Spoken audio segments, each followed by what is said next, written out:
Greetings and welcome to Hexed Countered. I'm Joe. We're continuing our top 10 countdown here for the most viewed games of 2024 on the Hexed Countered channel. And coming in at number 3 is a title that's equal parts B-movie camp with a whole lot of pop references thrown in and a cooperative strategy. That is the Plum Island Horror by Hermann Luttmann, which is published by GMT Games. This one takes the whole town under siege concept and gives it a fresh coat of schlocky brilliance. Set on Plum Island, the game throws players into a chaotic battle to evacuate civilians while holding off an ever-growing horde of monstrous horrors. From reanimated creatures to lurking mutants, the game's theme shines through in its 6 quirky factions, each bringing their own flair to the island showdown. Whether it's the soccer moms of the neighborhood watch or the athletic but underprepared islanders, the factions combine humorous character tropes with unique tactical roles.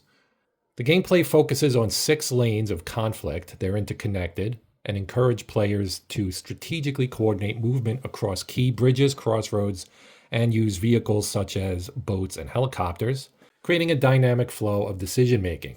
And that's not all. Evacuation isn't just a side mission, it's the heart of the game.